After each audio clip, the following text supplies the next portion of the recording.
tanungan. So we will now proceed to the second talk for this first series of GTalks. I will now be, may I call on, our next speaker is a project manager of company that develops airline systems for airlines. He's OneGoodSam's very energetic council chairperson. He's married to Geng Filimon Camaso. And they are parents to two young boys who are very active in KBTN. He will take off the discussion from where Doc Glenn discussions ended. Brothers and sisters in Christ, please welcome Ismael Camaso III. Kuya Ish, take it away. Good morning. Thank you, Joanne. Actually, ngayon ko lang na-realize na parang dapat pala hindi ito yung pinili ko na topic. Ito po yung pinaka-controversial eh. Ito yung ating pinakahihintay na mapag-usapan. Ano? I'm sure, no? Sino ba dito ang hindi naghihintay na mapag-usapan dito? Pwede na kayo umuwi. Okay, good morning po at good morning din po sa ating mga kapatid na mula sa iba't ibang mga simbahan ng QC Pace. Kami po ay nagagalak na kami ay inyong sinamahan dito sa ating pag-uusap. Ang aking pong gagawin sa umagang ito para sa topic na ito ay ilalahad lamang yung mga pangyayari, ang mga tauhan at ay mga pawang. Hindi po ito katang-isip lamang. No? Siniguro ko po na ang lahat ng may ihahayag ko dito ay meron tayong mga sources para hindi tayo mapagbintangang mga naglalahad ng fake news at higit sa lahat, hindi tayo tawaging Good Samaritans. Ayan. Okay, sige po. Ito po ang ating mga discussions dito sa ating pag-uusap na ito. Ito po ay, sabi ko nga, ito ay pag-uusap, paghahayag ng kung ano yung mga nangyari magmula doon sa 2019 hanggang sa ngayon. Pero siguro magbigay lang po ako ng konting background.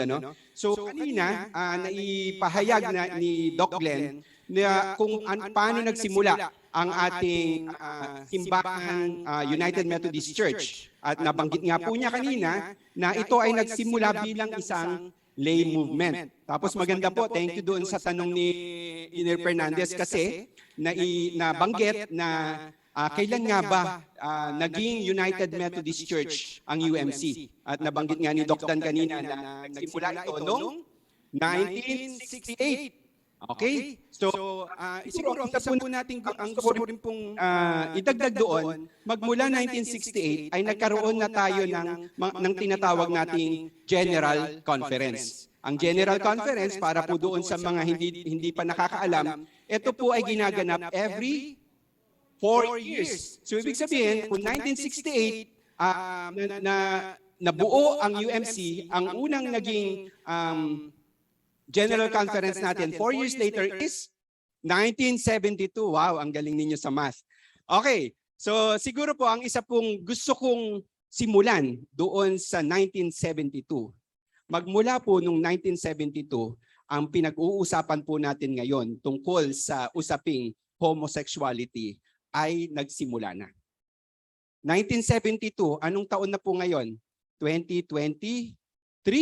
So last year, 2022, 50 years na nating pinag-uusapan ito.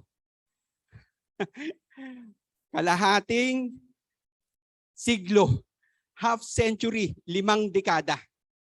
Okay? So ito po ay isang usapin na magmula nung nagkaroon ng UMC at nagmula nung nagkaroon tayo ng mga General Conference, ito na po ay isa sa mga naging topic natin sa ating mga naging General Conference. Ngayon, going into my topic, the 2019 Special General Conference, siguro sinasabi ninyo, bakit paano nagkaroon ng 2019 General Conference hindi naman siya divisible by 4? Di ba? Yung mga engineer dyan na nag-iisip na, bakit nagkaroon tayo ng ano? Ang isang napakahalagang objective ng 2019 Special General Conference ay upang matuldukan na ang pag-uusap na yon, to put a conclusion on the long withstanding 5-decade saga. Kumbaga sa mga pinapanood nating mga teleserye, no? 5 dekadang teleserye, meron bang tatalo doon? Wala, no? Ang alam ko yung kay Cardo, ano ba, umabot ng ilang taon yun. Probinsyano, may bago ngayon, Batang Quiapo. Ala. Anyway, so ibig sabihin, ang 2019 Special General Conference was hoped to be the conclusion of this 5-decade-long discussion in the United Methodist Church in dealing with the perennial debate on human sexuality. Yun at yun lang po ang naging objective ng special conference noong 2019. That was around February. Okay? Ayan. So coming into that special conference, siguro doon sa mga nagmatsyag or yung mga nakisama sa panunood na parang panunood ng ating mga teleserye nung mga panahon na yon, no? Meron tayong 4 na plans, no? Meron tayong 4 na plans. Alam ko po dito sa Good Sam, naging naging mainit na topic ang mga pag-uusap tungkol dito sa 4 na plans na ito. Meron tayong one church plan na kung saan ang objective niya ay i-update yung Book of Discipline. Okay. Lahat naman tayo familiar kapag sinabi kong Book of Discipline, no? Ang Book of Discipline, ito po yung ating disiplina na sinusunod. Ito po, nandito po ang mga church laws ng United Methodist Church. Okay? Doctrines. Okay? So dito po nakalahad yan sa ating Book of Discipline. Ngayon, ang One Church Plan, ang kanyang objective during that time ay tanggalin or i-update sa Book of Discipline natin yung mga gender-specific references and revise the compatibility clause. Siguro gusto kong pwede nyo bang ma-zoom out, i-click nyo ng isa tapos i-zoom out nyo yung merong box dito sa baba pag click nyo yan eh. Pa-click po. Ayan. Hindi. Doon sa kabila. Pwede mo bang i-zoom out, zoom in doon sa baba? Basahin ko na lang. Doon sa ating compatibility clause, dito nakalagay, sabi niya, while persons set apart from the church for ordained ministry are subject to all frailties of human conditions and pressures of society, they are required to maintain the highest standard of holy living in the world. The practice of homosexuality is incompatible with Christian teaching. Therefore, self-avowed, practicing homosexuals are not to be certified as candidates, ordained as ministers, or appointed to serve in the United Methodist Church. Okay, so balik ako. One Church Plan, ang kanyang naging objective, tanggalin yung mga gender-specific references kasi aside from that compatibility clause, meron pa pong mga gender-specific references. Yung may mga sinabing man and woman, may mga ganon. So ang objective ng One Church Plan ay baguhin ang BOD para tanggalin yon at i-revise ang compatibility clause.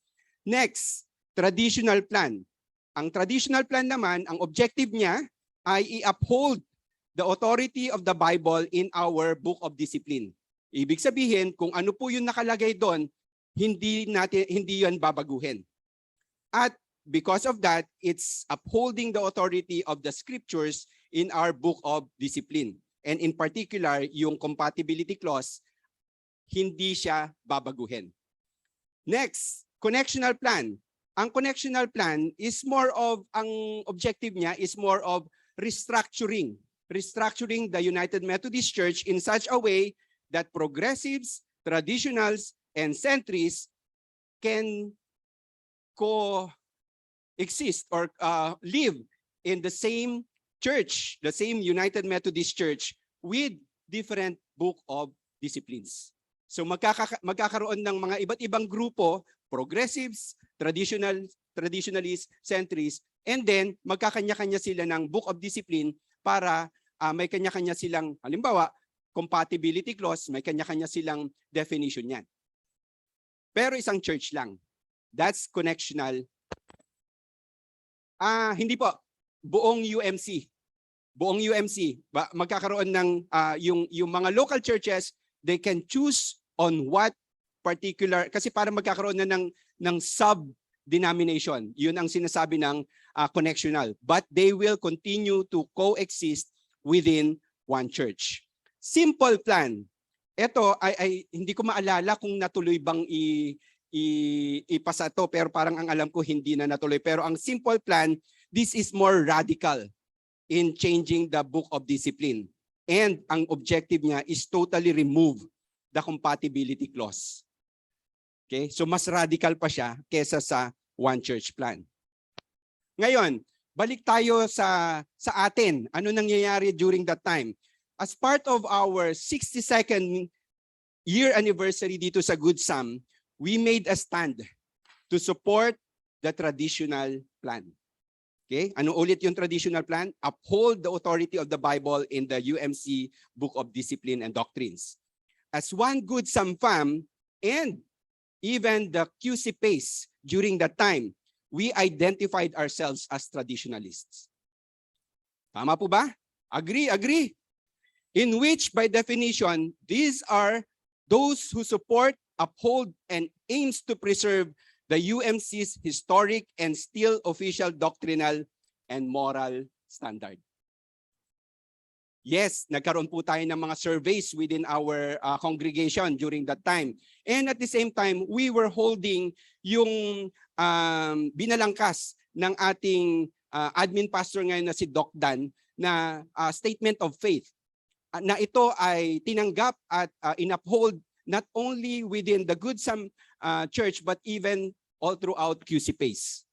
Ibig sabihin, during that time, we as United Methodist Traditionalists made a stand. And ito po yung para sa Good Sam, ito po yung ating naging statement. No? So we made this statement as our stand on way forward in which we presented our advocacy or ang pag-uphold natin doon sa traditional plan. So kung babasahin natin yung naka-underline, no? Among the plans presented by the Commission on Way Forward, the Good Samaritan United Methodist Church upholds and support the traditional plan. And then on the rest, dito sa baba, as a church, our prayer is to be United Methodist, unified under strong biblical conviction, promoting diversity rather than United Methodist promoting diversity but with compromised biblical conviction. In the end, this is not about the individual identities and conviction of the people, but the biblical identity of Christ seen in us as one family, as one Good Sam Fam. So yan po ang naging kaganapan going into 2019 GenCon. So the OneGoodSamFam, along with the brothers and sisters in the different QC PACE churches, uphold the traditional plan. So ibig sabihin, we identified ourselves as traditionalists. Dumating ang GenCon. Ayan. So February 26, 2019, with the whole Christian world watching. Alam niyo po ba, just lately, no, may mga nakausap akong mga Christians. And then, nung nalaman nila na Methodist ako, nagulat ako nung sabihin nila, di ba kayo yung nagkaroon ng ganito dati? Nung kailan ba yon na meron kayong naging election na kung kayo ay mananatiling traditional or magiging progressive? Nagulat ako, ba't mo alam? Kasi yung church namin noon nanonood, nag-aantabay sa kung ano mangyayari sa inyo. 'Di ba? Parang nakakatuwang isipin na even the other Christian churches were watching during that time. They are concerned. And the good thing is that they know what we are upholding, what we are fighting for. And lastly, they also celebrated with us. When finally, through prayers and support with one another, the traditional plan was adopted and voted with a very slim margin. Sino po ang makakapag-calculate niyan? Ano ang difference ng percentage? Carry 1, borrow 1 from 3. 6.6. 6.5, no? 6.56 or 6.6. Tandaan po natin 'yan. Ngayon, nanalo po ang traditional plan. And the direction of United Methodist Church during that time was to uphold sola scriptura. And the authority of the scripture in our book of discipline. As an additional part of the traditional plan, kailan ko lang din po ito nalaman sa aking pagsasaliksik. At kanina pinakita yung mga sources, para lang maipakita ko sa inyo na ito ay valid and official. Mostly nanggaling po sa nanggaling sa umc.org or umcnews.org. Yung ating part ng traditional plan ay yung paragraph 2553 or known as the disaffiliation clause.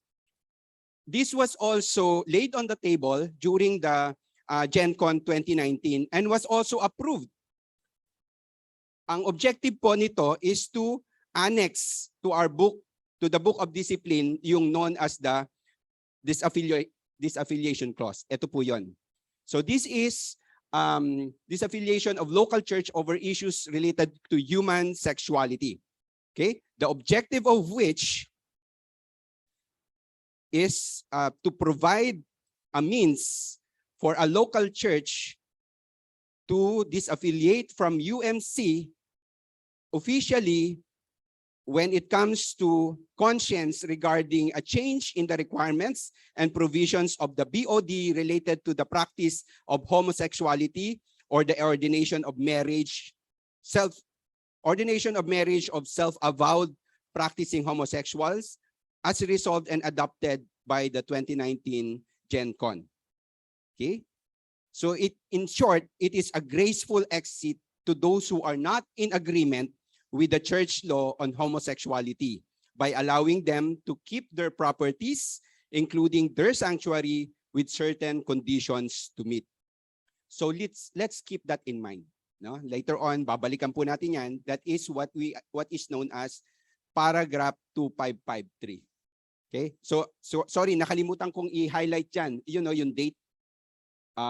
Yung denomination or exit from UMC needs to be done prior to December 31, 2023. So along with this paragraph is a timeline or a deadline, which is December 31, 2023.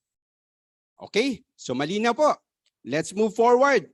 Next item, onwards to 2020 General Conference. So ito na po yung official na next na GenCon natin.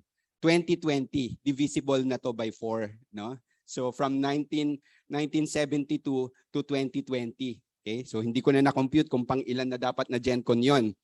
So many coming from the 2019 Special GenCon, many clergy, laity, congregations, and even UMC institutions in UMC lamented and resisted the outcome. And multiple annual conferences passed resolutions seeking to bypass the decision that was made during that general conference. The progressives made it clear that they were not leaving UMC despite the decision of the general conference. Okay? So kung maalala niyo po, yung sabi ko kaninang paragraph 2553, it was an added portion of the traditional plan. It was supposed to be, ang objective po nun is for those who would not agree with the decision of GenCon, they will take it, they will use it to exit UMC. However, after GenCon, walang gumagamit nun. So ang ina-expect na gagamit are supposed to be the progressives. It is the way by how the traditionalists have drafted a graceful exit that was supposed to be for our brothers and sisters who are progressives. But sabi ko nga, going into the 2020 GenCon, the progressives made it clear that they are not leaving UMC. So ano po nangyari? Our church got into a deadlock. On one hand, the progressives continuing to voice out and act out their dismay in the results of the GenCon 2019 and openly challenging the body's decision through their defiance of the Book of Discipline. And on another, the traditionalists trapped within the church, they had hope to become more conservative because of the GenCon decision towards the scriptural authority in our BOD. After several months, hope once again was found when a group of people representing traditionalists, progressive, and centrist, in response to the growing unrest within the United Methodist Church, they began to meet. And that was during summer of 2019. And that's when they have developed the protocol of reconciliation and grace through separation, or known as the protocol. Ano ang objective nitong protocol? So in another attempt to resolve the half a century of increasingly bitter infighting and rising anxieties all around, United Methodist leaders from every major region and faction met over several months to meticulously negotiate this peace treaty known as the protocol. The terms of the protocol, by any objective standard, were stacked to extract extraordinary one-sided concession for the exclusive benefit on the liberal side. Why? Bakit ang liberals ang mas makikinabang nito? It's because in the protocol, traditionalist ang aalis at hihiwalay. So the traditionalist, etong protocol na ito, nung nagsimula, ang naging proposal ng mga traditionalist para matapos na itong ating 5 dekadang paulit-ulit na lang natin pinag-uusapan, the traditionalist offered kami na lang ang aalis. But we are hoping that through this protocol, it's going to be a graceful exit, which is why it's called the Protocol of Graceful Separation. So what is the protocol? It is a proposal that was to be presented and adopted in 2020 General Conference. It allows traditional leaning congregation and or pastors to leave UMC for another denomination. It provides graceful exit to local churches being able to retain their property and asset. Number 4, it is based on the Book of Discipline paragraph 2553, adopted in 2019 General Conference. Nakakatuwa, no? Kasi parang, eto, 2553. It's your graceful means to live. Okay, walang nangyari. O sige, kami na lang gagamit niyan. So the traditionalist offered to use paragraph 2553 within the context of protocol of graceful separation. Now, ayan, sige. Half of the 16, meron tayong nabuong team para dito sa the protocol, no? There were 16 members of what we call the mediation team. And these are representing the different factions, no? Ito yung isang picture nila, oh. May nakikita kayo? Somebody familiar, no? So our very own Bishop Rudy Juan is part of the mediation team. Okay? Half of the 16 members of the mediation team were bishops. They are called the protocol bishops. So, sabi ko nga, ang objective is to stop the fighting, allow United Methodist congregations and regional conferences to make their own free choices of which denomination to continue with, and especially avoid ugly church property lawsuits as seen in other mainstream denominations. The United Methodist Protocol bishops and their liberal caucus allies on the mediation team promised the traditionalists that if they made all these very painful sacrifices, they in turn would allow traditionalist leaning conferences and congregation to go in peace into another denomination. They signed and pledged to use their best effort to persuade any groups or organization with which they are affiliated to support the legislation necessary to implement the protocol. So, ang ganda, no? Napaka-ideal. Represented by the different factions, they all came together na sinabi nila, sige, para matapos na ito. And then the traditionalists also said, okay, para rin matapos na ito, kami na lang ang lalabas through this protocol. Okay. Again, coming into 2020 General Conference, another program or another proposal was also proposed by the Central Conference leader primarily in the Philippines. It's a plea for keeping the denomination, the United Methodist Church denomination, intact and as unified as possible, but also calls for restructuring it into regional conferences, including U.S. Regional Conference. And this is known as the Christmas Covenant because it was penned or it was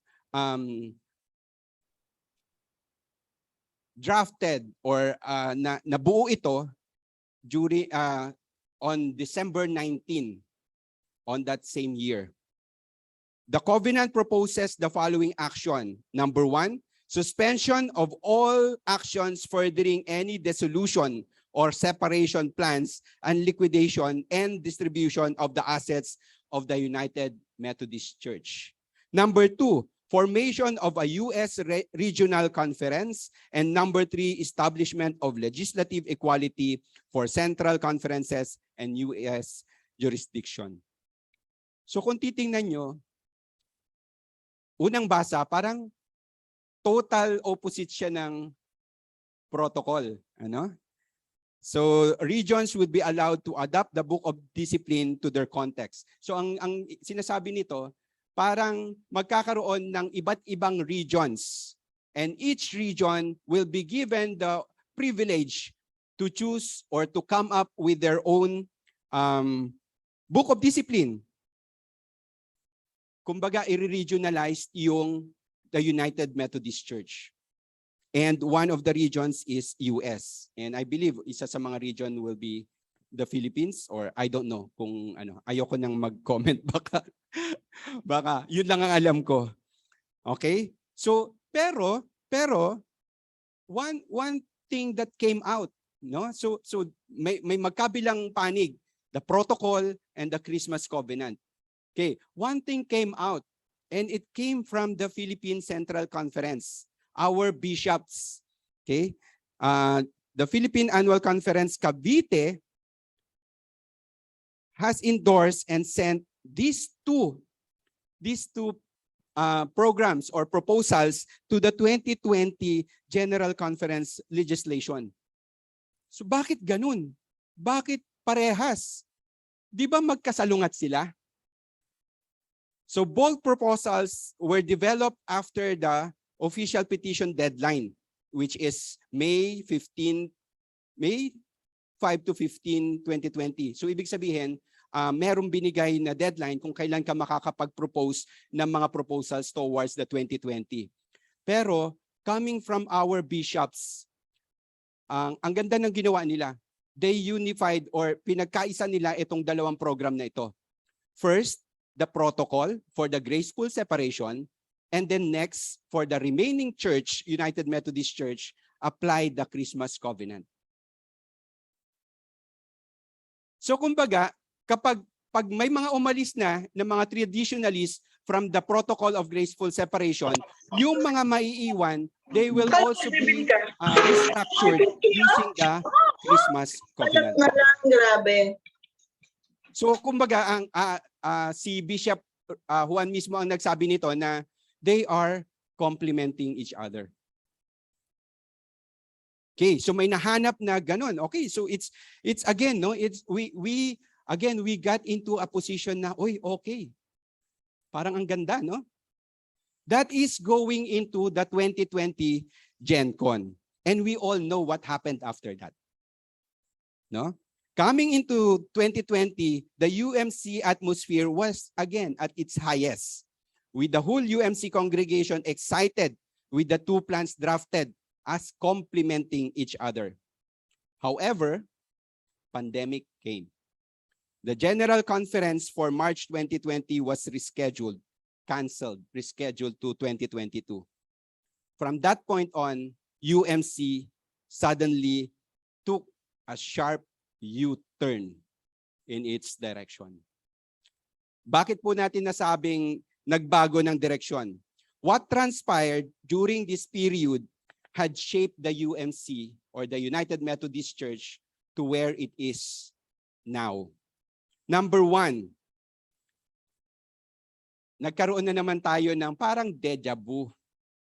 Kung ano yung nangyari noong 2019, going into 2019 with all those different plans, yung traditional, one church, connectional, nagkaroon na naman tayo ng mga discussions and debates.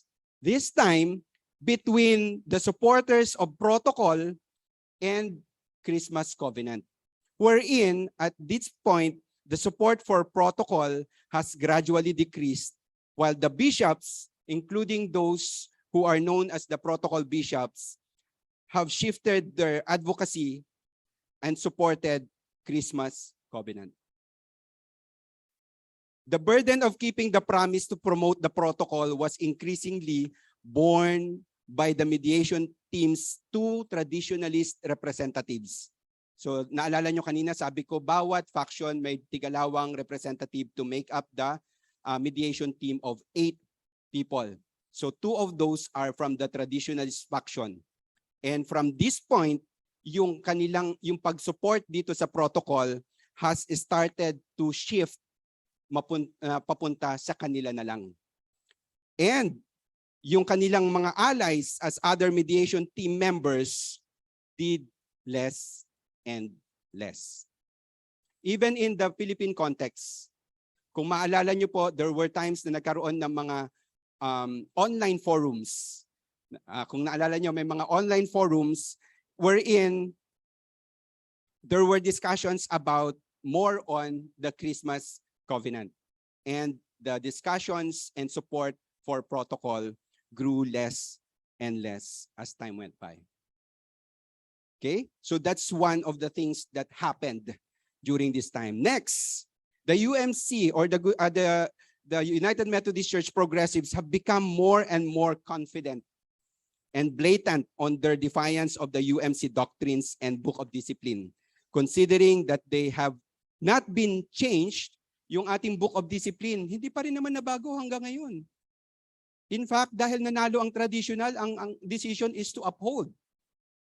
But our brothers and sisters who are progressives, they continue to defy yung ating Book of Discipline. In what way? In the recent election of bishops, in addition to Bishop Karen Oliveto, so siguro sa iba alam na natin kung sino si Bishop Karen Oliveto because he was elected as bishop in 2016. Bishop Karen Oliveto is a self-avowed lesbian. Meron siyang asawang babae. Okay? And in addition to her, naboto rin ang isa pang self-avowed gay, Cedric Bridgefort.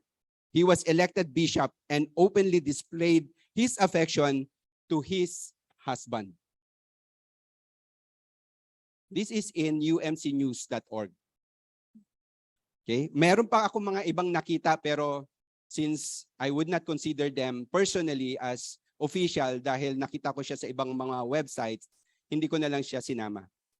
But I just would like to basta lang may ilahad lang bilang mga pangyayari sa ating simbahan. And then another thing, again, this is also from umc.org. On November 20, the unofficial liberal caucus called United Methodist Association of Retired Clergy held their inclusiveness in celebration of their 5th year of openly partnered lesbian activist Karen Oliveto and contested episcopacy in the United Methodist Church.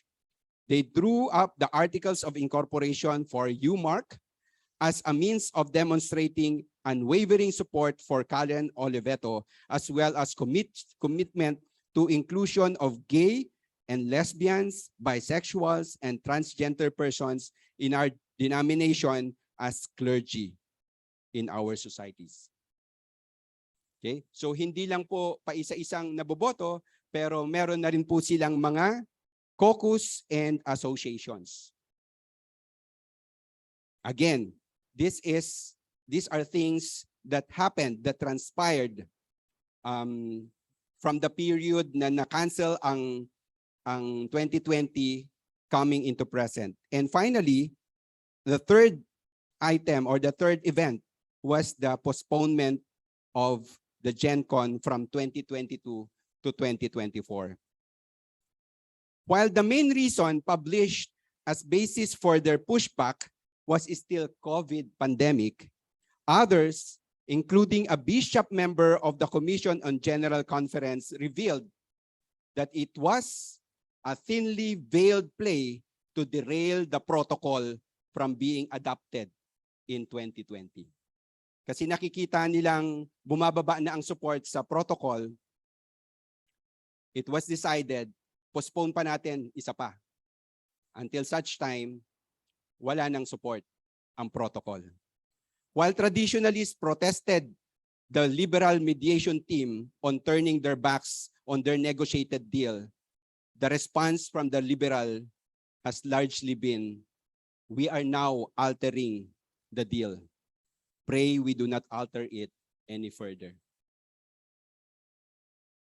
Saklap, no? Okay, sorry. Ano ko lang yun? Opinion ko lang yun. But again, if you need the sources, I can give it to you. And these are official sources that we can refer to. So at that point, it was a big turn for the United Methodist Church. So coming from that high spirits going into the 2020 GenCon, after na ma-cancel, ma-postpone yung 20 to 2022 and then 2022 to 2024, now comes the third topic that we are going to talk about.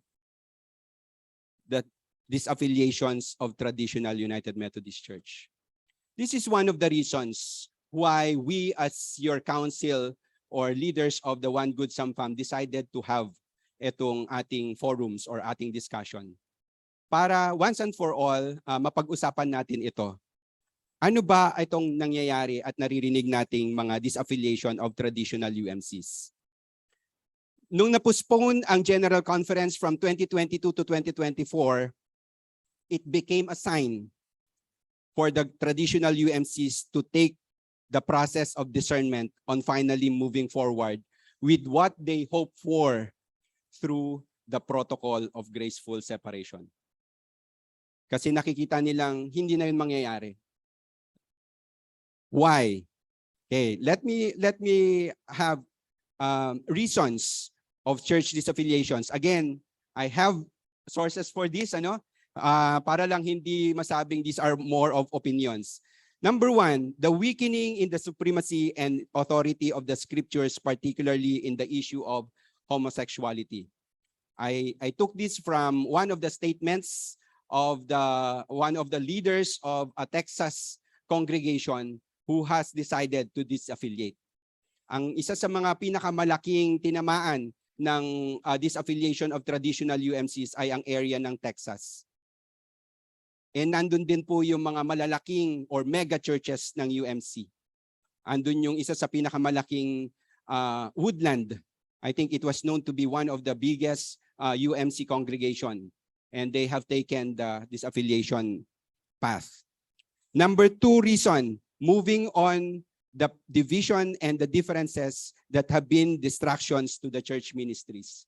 They have decided to leave UMC para matapos na yung mga divisions and debates, and so they can focus more on the church ministry. Number 3, the passive stance on the part of the church leaders on upholding church laws. So kagaya nga po ng pinakita ko kanina, no, yung meron mga na-vote na mga bishops and even more. Sabi ko nga, but since for the lack of resources na pwede kong maipakita, hindi ko na lang sinama. At saka sa interest of time na rin. So that's one of the things that these churches are saying. Yung lack of stance on the church leaders on upholding our church laws. And then number 4, the radical decrease in the support of protocol. Nakikita nila na wala na, patay na yung protocol of graceful separation. And so using its spirit, lalabas na lang kami. Using what?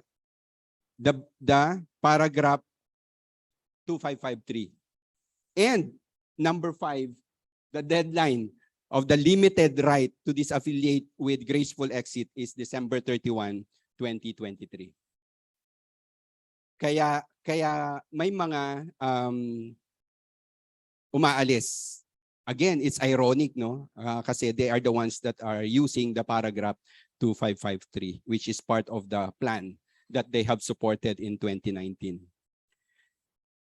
Okay, so siguro konting details. Ito, nakuha ko naman ito sa recent na video na sinend ni newly elected Bishop Israel Painit, wherein he announced or he na meron ng 1,807 local churches who has already disaffiliated from UMC using paragraph 2553, and these are mostly in the US.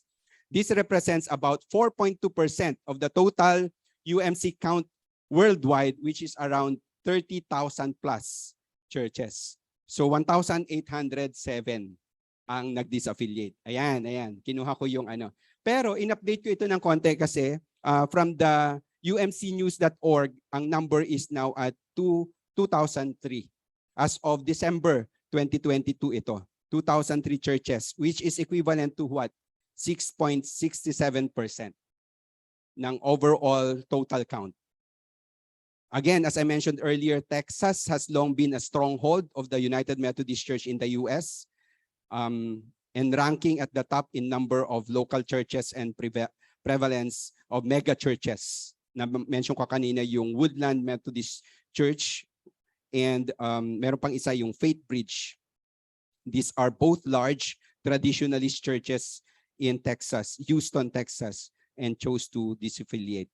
Here in the Philippines, sabi nga, hindi valid ang 2553, pero meron ng 4 na churches, local churches who have seceded. Gusto ko lang i-ano yung coming from yung video ni Bishop Painit, no? Kung bakit hindi natin pwedeng gamitin ang paragraph 2553.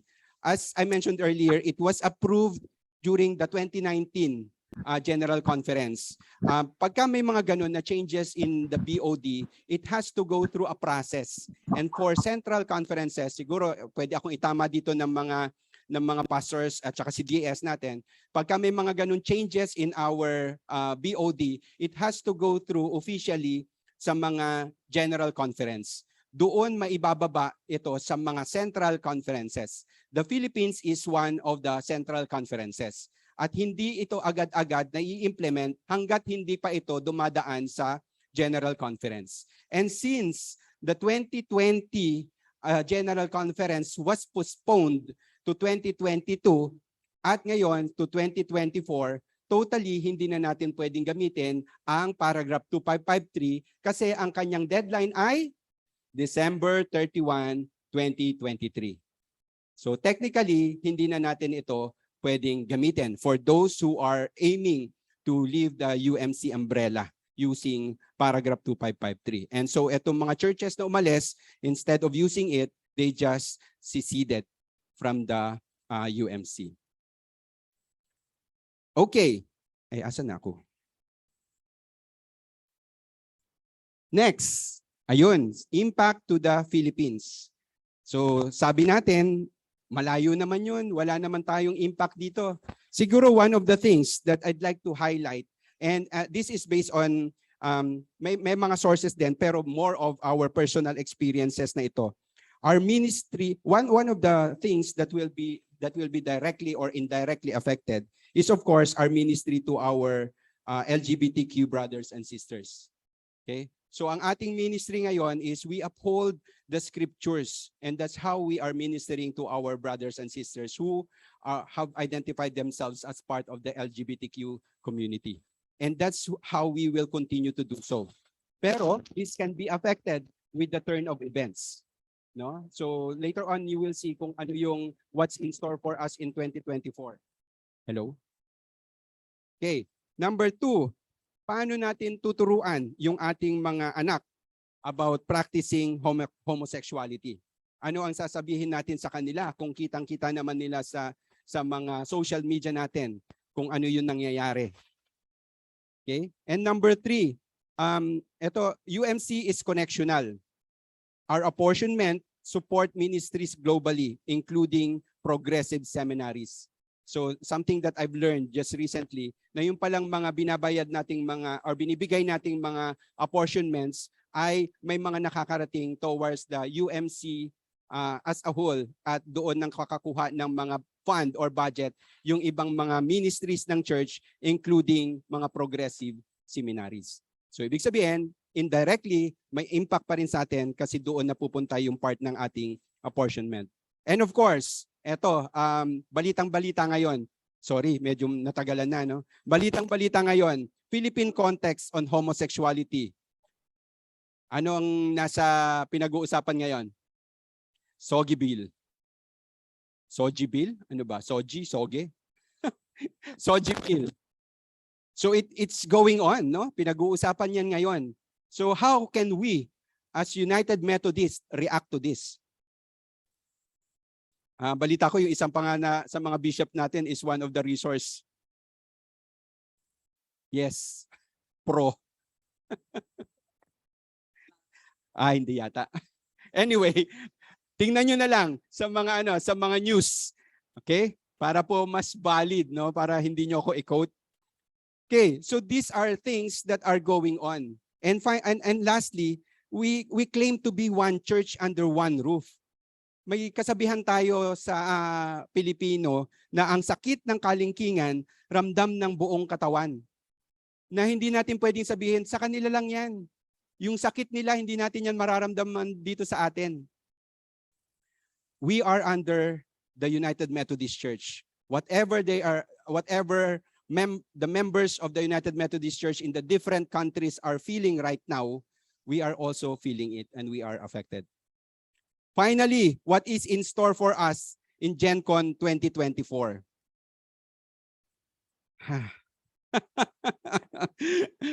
With the departure of our Traditionalist General Conference will be leaning towards becoming more progressive. Ito, I did the math. Sa mga engineer dyan. Engineer din ako kaso hilaw. I did the math. Ano yung sabi nating difference between the vote in the traditional plan during the GenCon? 6.56%. Ilan ang nag-disaffiliate na? Sa ngayon, 2,003 over 30,000. What is that equivalent to? 6.67%. Na kung iisipin natin at sasabihin natin that the GenCon is the equally representation of the different local churches all around the world. Ibig sabihin, we are looking at GenCon having a turn of event at shift in terms of majority. So sa ngayon, equal pa lang yan. So kung babalikan natin yung result ng traditional plan, yung 6.6% lead ng traditionalists during that time, umalis na yung mga traditionalist na 6.6%. What does that mean? We're at deadlock and we're still looking at a series of annual conferences scheduled until end of this year to accommodate yung mga disaffiliations pa. Kahit nagaano yan kakonti. Sabi natin, siguro, nung nakita natin, ay, 2,003 lang pala eh. Pero 30,000 yung churches all around the world. Pero tingnan natin anong impact niya sa GenCon. And what is GenCon? Sila yung nagdi-determine ng direction natin as a church. What will happen? What is in store for us comes 2024? With this very simple math.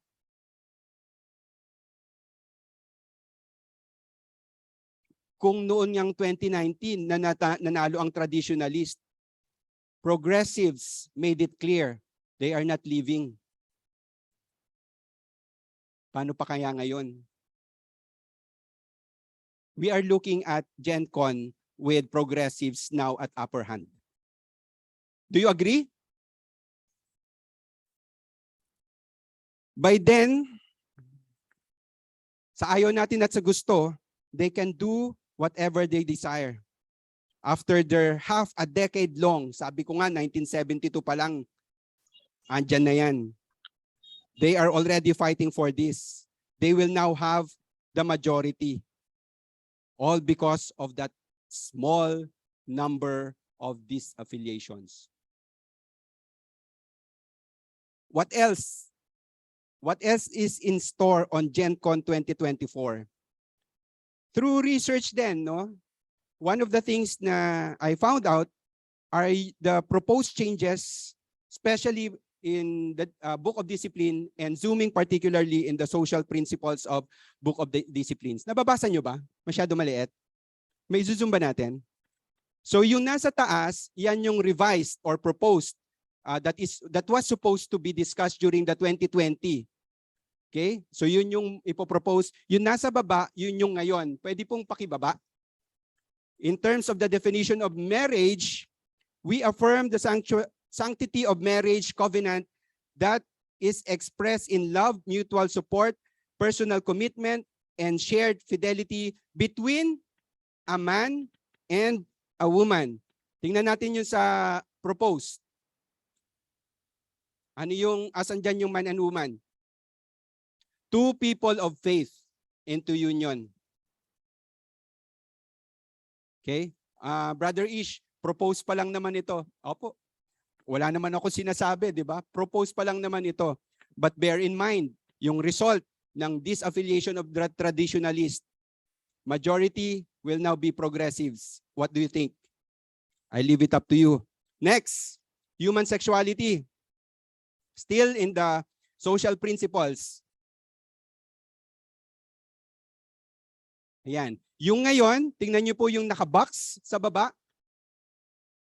Although all persons are sexual beings, whether or not they are married, sexual relations are affirmed only with the covenant of monogamous heterosexual marriage. Balik po tayo doon sa proposed. Ano yung nakalagay? We support the rights of all people to exercise personal consent in sexual relationships, to make decisions about their own bodies, and be supported in those decisions. Asan na po dyan yung heterosexual marriage? Heterosexual means isang babae at saka isang lalaki. Proposed. Wala na. Okay. Next slide. Lapit na. Ito na. This one I took from UMC News. In reference to the social principles proposed, this is a comment from our Bishop, Israel Painit, saying, I am perfectly settled with the final document. I hope it will get the approval of the delegates. He also expressed gratitude for the hard work from all the members of the team. So mga kapatid, yan po ang position po ng bishop natin on those changes. And I won't comment any further on that. Kayo na po ang bahalang mag-discern. Lastly, noong 2019, pinag-isa natin ang ating mga boses upang maipahatid ang ating paninindigan bilang traditional Methodist. Gamit ang statement of faith na gawa ni Doc Dan na tinanggap at itinaguyod ng OneGoodSamFam at ng buong QC PACE. Umalingaw-ngaw ang ating paninindigan sa GenCon venue nung tanggapin ang traditional plan. Ang ating pagiging Metodista, napakahalaga po nito. Kahit nandyan yung ating pagiging matampuhin, palaging kumakain, pero nandyan din po yung ating pagmamahal sa salita ng Diyos. Saan pong denomination yung meron ka ng Sunday school, meron ka pang Bible study? Meron ka ng Sunday school ng adult, ng women, a-attend ka pa ng Sunday school, kulang na lang pati junior worship, junior Sunday school ng mga bata, attendahan pa natin. Ganun nating kamahal ang salita ng Panginoon. Kaya siguro po ang aking panawagan sa OneGoodSamFam at sa mga kapatid natin from the different churches of QC PACE, kailangan po nating muling ipahayag ang ating paninindigan bilang mga traditional Methodist upang maiparamdam sa buong UMC at sa buong kakristyanuhan ang patuloy nating paninindigan sa salita ng Panginoon. Kailangan nating i-preserve ang ating pagiging Metodista para naman meron tayong maipamana sa ating mga anak. Etong pagiging Metodista natin na kung saan tayo lumago bilang mga Kristiyano, kailangan nating i-preserve ito. Kailangan meron tayong maipamana sa ating mga anak na kung ano yung ating mga naging natutunan, paano tayo naging Kristiyanong Metodista, yun yung magandang maipamana natin sa ating mga anak. At higit sa lahat, kailangan nating ipaglaban ang ating pagiging Metodista. Anuman ang direksyon ng UMC, ang ating maiiwang mapanghahawakan at magbubuklod sa atin bilang OneGoodSamFam, bilang QC PACE, ay ang ating pagiging Metodista. Kaya po mga kapatid, sa dako pong ito, nais ko po kayong hilingin na tumayo. Basahin natin ito ng sabay-sabay, Matthew 22 verses 37 to 40. Lakas po natin. You shall love the Lord with all your and with all your mind. This is the greatest and first commandment, and a second is like it. You shall love your neighbor as yourself. On these two commandments hang all the law and the prophets. And also from Matthew 5 verses 14 to 16. And let me just read, and for those who have memorized this, read with me. You are the light of the world. A town built on a hill cannot be hidden. Neither do people light a lamp and put it under a bowl. Instead, they put it on its stand, and it gives light to everyone in the house. In the same way, let your light shine before others, that they may see your good deed and glorify your Father in heaven. Pagningningin po natin ang ating pananampalataya, ang ilaw ng salita ng Panginoon sa ating komunidad at sa mundo. Let us carry that name that John Wesley had. Kahit po ito ay parang naging mockery lang during his first days. But it became a name for us to hang on to. Let us carry it as we go to the different communities, as we go through our parish. Sabi nga niya, the world is my parish. Let's continue to be Methodists. Amen po. Thank you.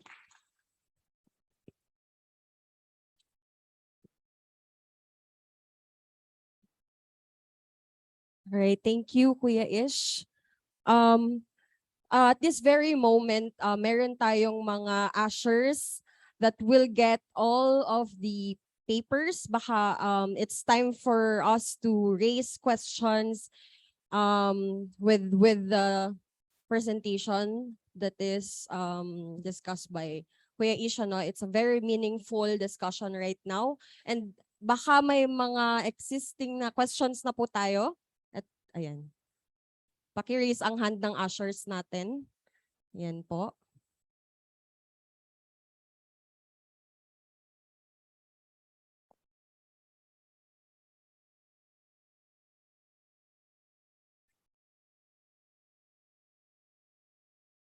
Okay. So we also have our brothers and sisters na nakaabang sa Zoom. And sige, let me proceed to this question from one of our sister in Christ at Iwawi. Question is, what if the result of GenCon 2024 is not favored with the traditionalists? Ano po ang gagawin natin?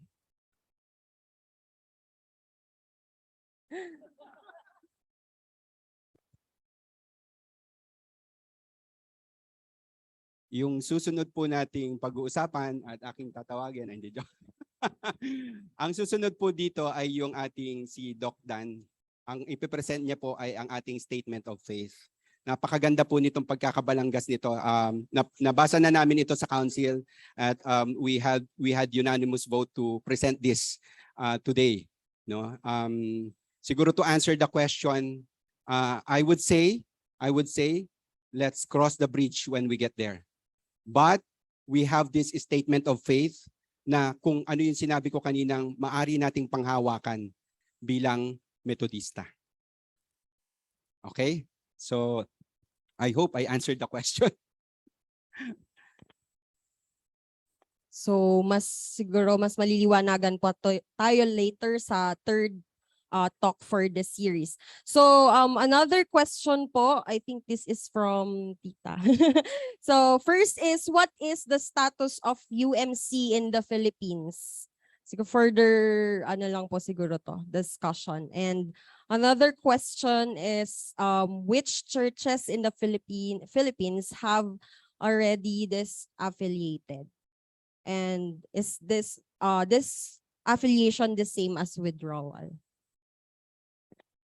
Ang hirap naman, sabi ko na eh. What is the status? I think yung status in general, kung paano ko po siya na i-discuss magmula dun sa umpisa hanggang dun sa dulo ng aking mga sinabi. That's the status. Kasi ang aking naging objective is to relate to you ano yung mga nangyari since 2019 up to this point. No? So ngayon, yung sinabi kong may mga usaping tungkol sa disaffiliations, may mga usapin in preparation for the 2024 GenCon, those are all the things that is going on within the United Methodist Church. And that's actually the objective kung bakit tayo nandito ngayon. Para lahat tayo were on the same page. Kapag may nagsabi na, ano yung disaffiliation? Oh, kahit na pwede mong sagutin yun. Oh, doon sa narinig ko, may mga nagdi-disaffiliate, ginagamit nila ang paragraph 2553 sa US na hindi pwedeng gamitin dito sa Pilipinas, kaya sila nagsisisid lang. Di ba? Ano pa? Meron tayong what we are waiting for is the 2024 GenCon, wherein we are looking at the different programs and different proposals, and some of which are yung mga na-present ko kanina. And what's in store for us in 2024 is yung mga possibility that by that time, mas marami na ang progressives over the traditionalists kasi nag-alisan na ang mga traditionalists. Okay, ano pa yung question? Dami yun eh. Yes, we have follow-up questions from our online attendees po, no. The first question is from EA Pagdato. What is the stand of UMC if we have members that are homosexual?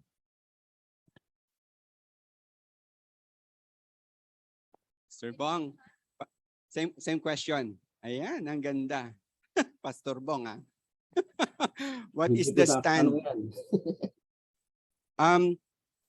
If I'd be technical, sa ngayon, hindi pa po nagbabago ang ating Book of Discipline.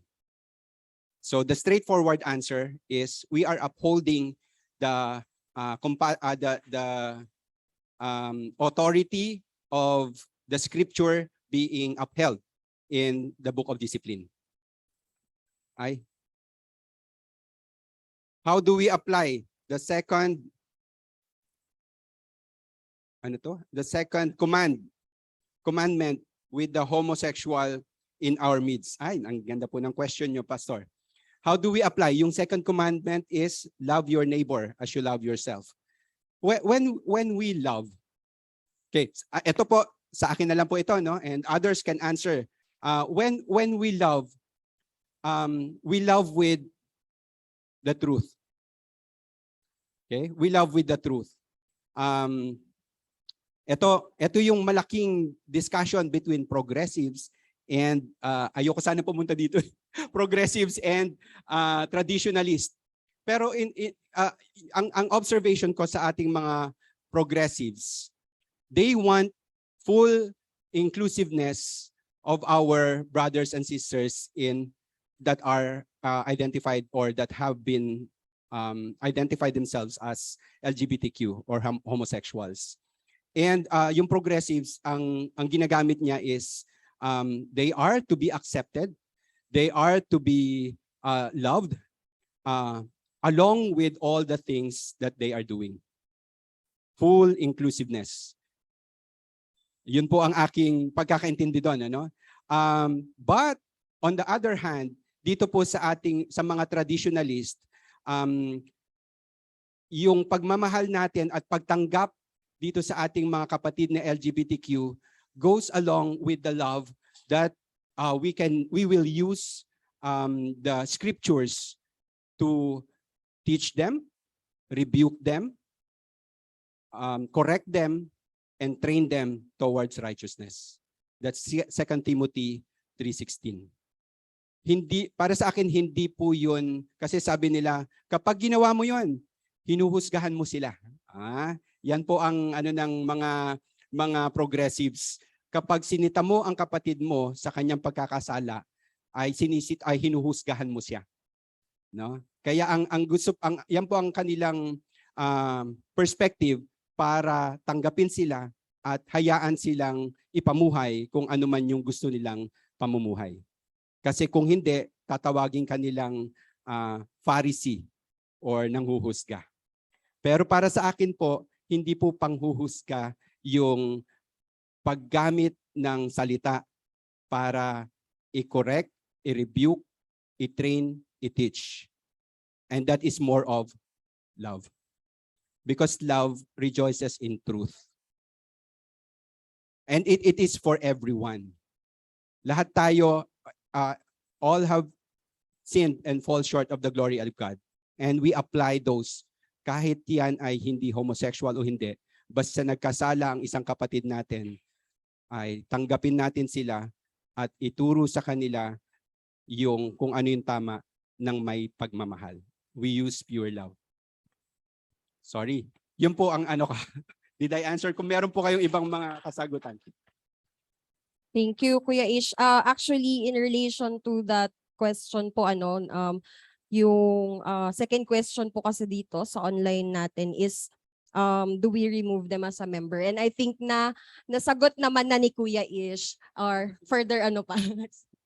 Actually, dito po sa Good Sam, ako po ay natutuwa, very excited to let you know that we have somebody who have identified himself as gay, but he has been very active in our ministry. At napakaganda po yung naging statement niya about the UMC. Siguro kung hindi ko lang maalala kung paano niya sinabi, but he is saying na wag nating pilitin yung UMC to change its course para lang sa amin. Okay? But let us go through the transforming grace of God.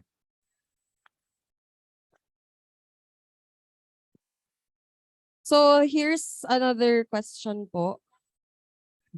Yeah. Some local congregation downplay denominational identity by removing united. What is the effect?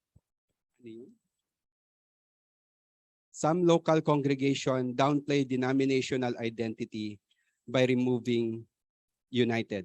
What is the effect? Siguro kung we are referring to those churches who have left or seceded or disaffiliated from UMC, tama lang po na i-give up nila yung united. Kasi nga, they decided to go out of the United Methodist Church. Hindi na pwedeng gamitin yung word na united. but I don't see it as downplaying. No, I don't see it, again, no, yung ating pinag-usapan kanina. The more important thing is our roots, and our roots we are identified through being Methodist. 'Di ba? So si John Wesley, siya yung nagsimula, ang tinawag sa kanya Methodist. And that's the more important thing. As we keep our identity as Methodist, yun yung ating mapanghahawakan. That will provide us, that will unite us. OneGoodSamFam, the QC Pace, yun yung ating mapanghahawakan at patuloy na magbubuklod sa atin. Ano man ang mangyari, ano man ang maging direksyon ng UMC, as long as we identify ourselves as Methodist, that's the more important thing. Thank you. Very quick lang po, para malinaw sa lahat, yung difference lang po ng seceded or withdrawn sa disaffiliation. Siguro, for lack of context, yung seceded, siguro kasi hindi nga nila magamit yung paragraph 2553. And in order for them to declare that they are going out of the United Methodist Church, that's the word that they use. They seceded. Na sinasabi nilang lalabas na kami, hindi namin gagamitin yung paragraph 2553. On the other hand, for those who used the paragraph 2553, which is known as disaffiliation clause, they can say that, okay, we have already disaffiliated from United Methodist Church. So parang technical lang po. Thank you, Kuya Ish. So after Doc Glenn's and Kuya Ish GTalks, we hope po na mas mainam na po yung pagkakaintindi natin or pag-appreciate natin sa roots natin as United Methodists, and a clearer understanding of what is happening now in United Methodist Church.